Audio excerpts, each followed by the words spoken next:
Hello दोस्तों, नमस्कार।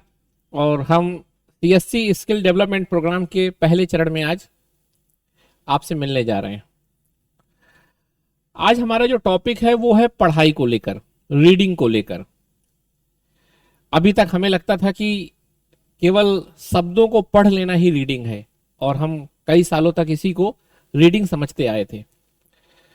पर वास्तव में रीडिंग के मायने बहुत ही व्यापक होते हैं, बहुत कॉम्प्रिहेंसिव एक वर्ड है। आज हम उस पर चर्चा करेंगे। सबसे पहले हम समझेंगे कि हमने रीडिंग जो करते थे वो कैसे करते थे, उसमें क्या कमियां थी।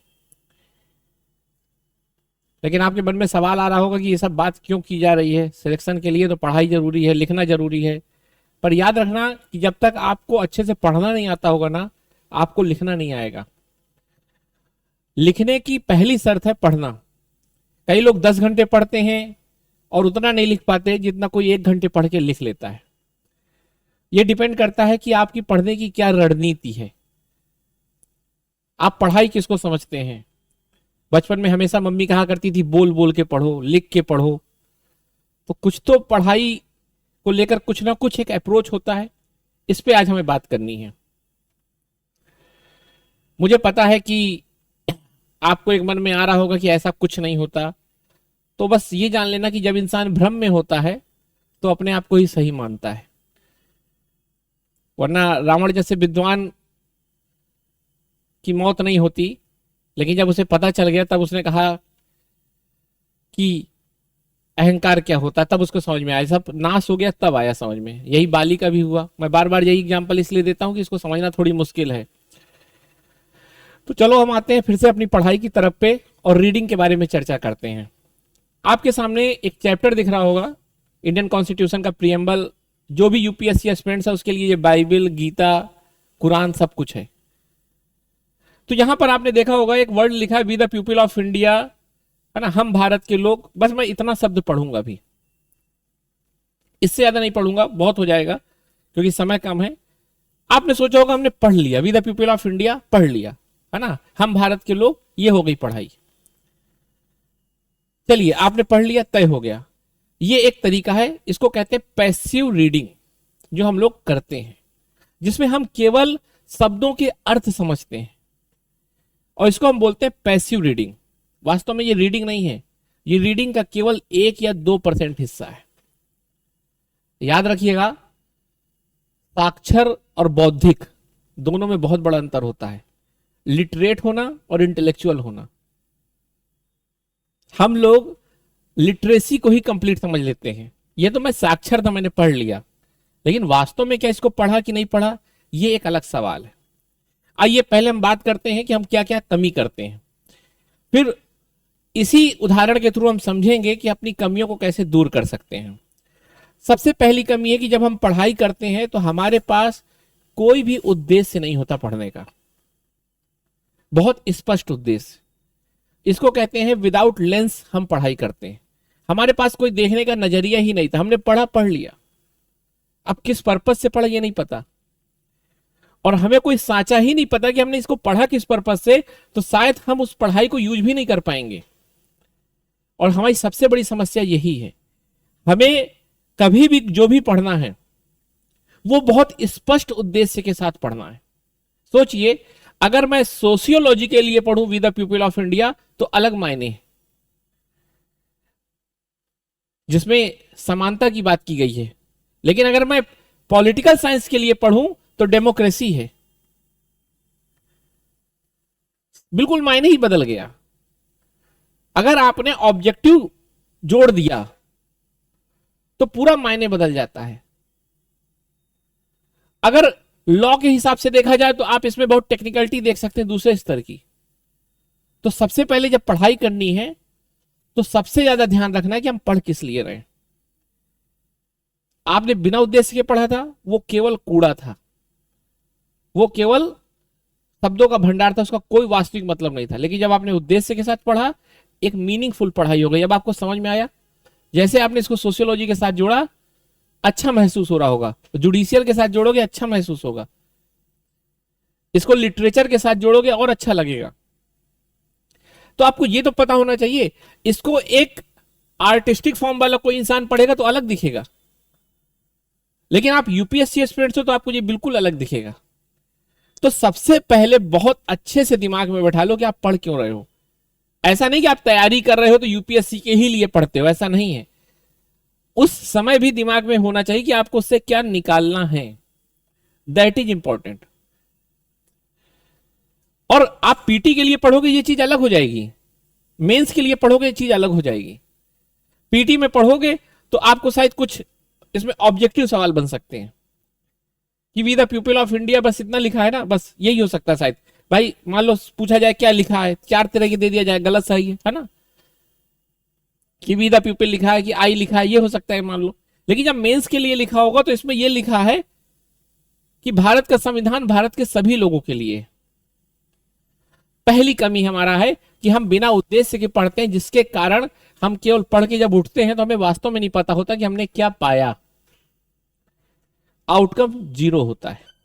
अगर मान लो कोई क्वेश्चन आ भी गया, दैट इज ओनली एक्सीडेंटल, केवल एक एक्सीडेंटल घटना है, ना कि कोई स्ट्रेटेजिकल अचीवमेंट। ये बात दिमाग में आपको फिट बैठाना है। तो आज के बाद जब भी आपको कुछ पढ़ना है, आप पीटी पढ़ रहे हो, वही चीज पीटी में था, जब उसी को मैंने मेंस की किताब बना दी, केवल ऑब्जेक्टिव बदला, सबसे पहली बात। ठीक, फिर दूसरी बात, जब हम कुछ चीज पढ़ते हैं तो हम केवल उसको पढ़ लेते हैं, और हम अपने दिमाग को बना रखा है एक अलमीरा, या कहिए जो आप लुसेंट की किताब पढ़ते हो ना, 1000 बुलेट पॉइंट्स, पर उनका आपस में कोई कोऑर्डिनेशन नहीं। सोचो आप एक मूवी देखो, पूरी मूवी देखोगे, एक अलग आनंद आएगा, मजा आता है, उस मूवी से कोई भी सवाल आए आप कर सकते हो। लेकिन अगर मैं उसी पूरी मूवी को आपको पॉइंट में तोड़ के लिख दूं, अगर मान लो पंचायत वेब सीरीज देखा, सब बता दूं कि उसमें सचिव ये है, सचिव का गांव ये है, एक्ट्रेस ये है, इसका ये है, प्रधान ये है, उप प्रधान ये है, और इस तरह के 2000 पॉइंट आपको दे दूं, आप उस 2000 पॉइंट का कोई कोऑर्डिनेट कर पाओगे, कोई एक इसेंस निकाल पाओगे? नहीं निकाल पाओगे। तो वैसे ही जब हम कुछ पढ़ते हैं तो सबसे बड़ी हमारी पढ़ाई में जो कमी होती है वो होती है कि हम पढ़ लेते हैं, लेकिन इस पढ़ाई को अपने किसी सिस्टम या नॉलेज के साथ कनेक्ट नहीं करते, और हमारे दिमाग में केवल बहुत सारे बुलेट पॉइंट पड़े रहते हैं। सोच रहे हैं आप, समझ रहे हैं? अब मैंने we the people of India पढ़ा, और हमारे दिमाग में एक वासुदेव कुटुंबकम का कॉन्सेप्ट था पहले का, अब इसको उसके साथ लिंक कर दिया। अब ये चीज अलग नहीं है, उसके साथ फंस गई। जब भी मुझे वासुदेव कुटुंबकम के बारे में लिखना होगा तो मैं उसको यहां लिख सकता हूं, या we the people of India में उसको लिख सकता हूं। अभी तक दोनों अलग चीजें थी, लेकिन अब दोनों एक हो गई। तो जैसे हमें मूवी में सब कुछ एक दूसरे से जोड़ के लिख सकते हैं, सचिन के बारे में आए तो हम क्रिकेट लिख सकते हैं, क्रिकेट के बारे में आए तो सचिन लिख सकते हैं, है? लेकिन कब? जब हम सचिन को देख के क्रिकेट सोचें और क्रिकेट को देख के सचिन सोचें। तो हमें जब भी पढ़ना है, जो भी पढ़ना है, हमेशा इस पढ़ाई को अपनी पुरानी पढ़ाई के साथ कनेक्ट करना है, इंटीग्रेट करना है, उसे एक सांचे में फंसा देना है, और वो आपकी पढ़ाई का, वो आपकी समझ का हिस्सा बनेगा। फिर अभी ये इंफॉर्मेशन है, हमें उसको विजडम में कन्वर्ट करना है। इंफॉर्मेशन मतलब सूचना, लेकिन उसको जब हम अपने नॉलेज में यूज करते हैं, जब उसको हम अपने लिए यूज करते हैं, दैट इज विजडम। तो समझ में आ रही बात आपको? तो ये सबसे मेन चीज है। दूसरी बात, हम वास्तव में जब पढ़ते हैं तो बहुत ही नैरो मीनिंग पढ़ते हैं किसी भी शब्द का। हम उस शब्द को वास्तव में उतना पढ़ते ही नहीं है जितना उसमें वजन है। जैसे इसमें लिखा है we the people of India, सबने पढ़ा होगा, मैं बार बार ये बात कहता रहता हूं। तो आप देखो इसमें है वी द पीपल। अब आपने जो पीपल शब्द है, उस शायद आपके लिए पीपल का मतलब क्या है बताइए? भारत के लोग। कौन आते हैं भारत के लोग में? सभी धर्म के लोग।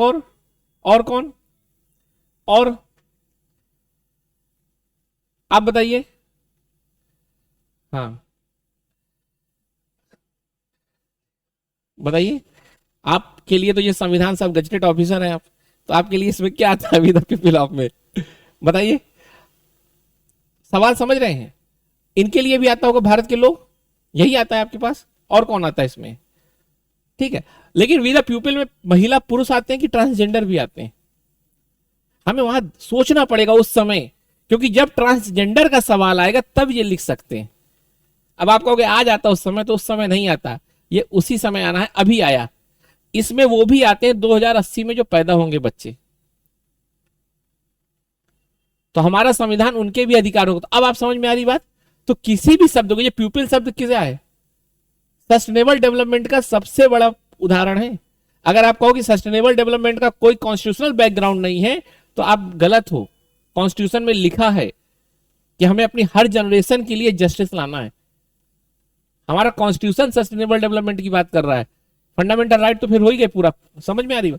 तो ये क्या है, पढ़ने का तरीका। अभी तक ये शब्द आपके लिए, आप पढ़ रहे हो कक्षा 5 के बच्चों की तरह और कह रहे हो सिविल सर्विस की तैयारी कर रहे हो, तो किताब सेम रहती है, पढ़ने वाला इंसान कौन है इससे डिपेंड करता है कि उससे क्या निचोड़ के निकाल लेगा।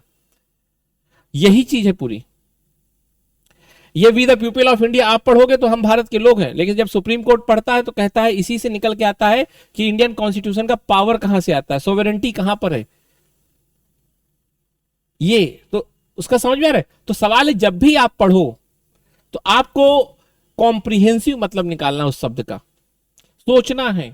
तो अब तीसरी बात आई कि पढ़ने का मतलब सोचना भी होता है। अभी तक हमें लगता था पढ़ने का मतलब एक स्पीड है, स्पीड नहीं है। पढ़ने का मतलब होता है सोचना।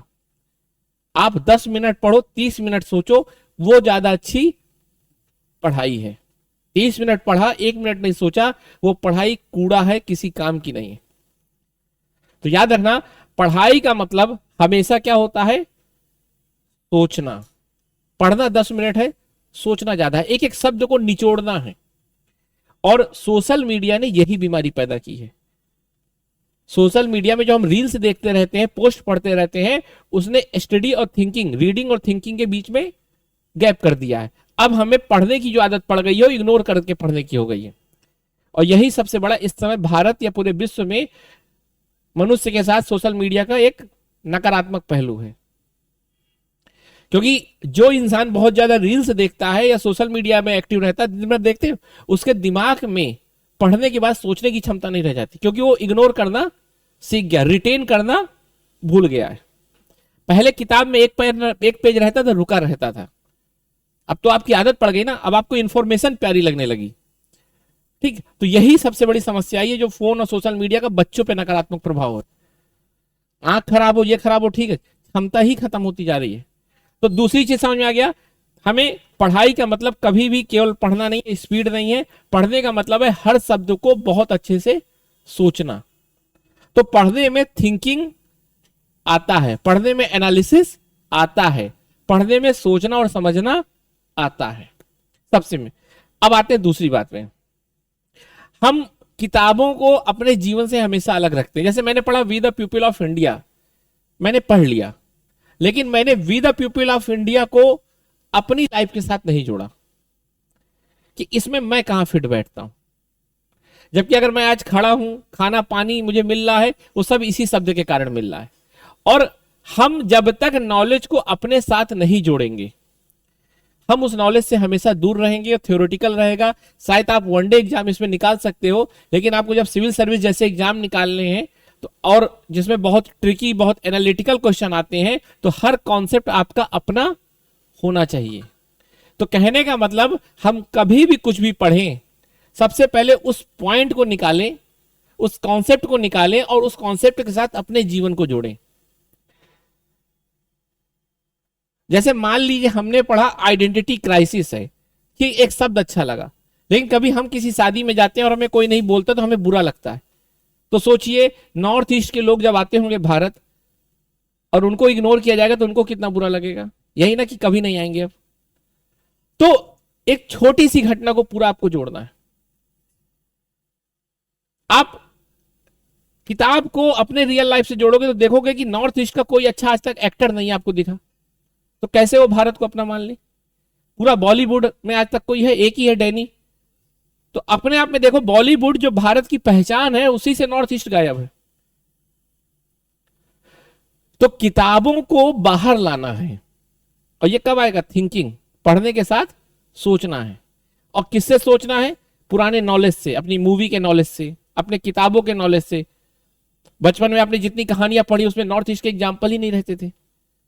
नाम क्या होते थे? राम, श्याम, दिया, दिया, जबकि नॉर्थ ईस्ट के नाम ही अलग होते हैं, है ना। तो अब ये चीज एनसीईआरटी ने देखा होगा आपने, लेकिन आपको ये काम करना है। हाँ ठीक है, ट्रेनिंग करते थे आपको तभी पता है ना। ठीक है, समझ में आ रही बात। तो सबसे पहले हमें जो पढ़ना है उसमें रिफ्लेक्शन होना चाहिए आपकी लाइफ के साथ। और सबसे लास्ट में, कभी भी पढ़ाई किसी बात को खत्म नहीं करती, जबकि नए सवाल पैदा करती है। अगर आपकी पढ़ाई आपके सारे सवालों का जवाब बंद कर दे रही है तो मतलब आपको पढ़ा नहीं रही। पढ़ाई हमेशा आपको और क्यूरियस बनाती है। अगर we the people of India इसमें लिखा तो आप ये सोचो यूएसए में क्या है, फिर we the people of India ही क्यों लिखा? क्या इसके लिए कोई सवाल जवाब नहीं हुआ? क्या हम किसी देवता के नाम पे नहीं शुरू कर सकते थे इंडियन कॉन्स्टिट्यूशन? क्या कॉन्स्टिट्यूशन असेंबली में ऐसी बात हुई कि नहीं हुई? अगर भारत एक धार्मिक देश होता तो यहां पर क्या होता? ईरान में कैसा कॉन्स्टिट्यूशन होगा? ये सारे सवाल अगर आप नहीं सोच पा रहे तो आप समझ लो आप यूपीएससी के लिए नहीं पढ़ रहे। यूपीएससी में सबसे बड़ी खासियत है कि पढ़ने के बाद आपके सवाल और आने चाहिए।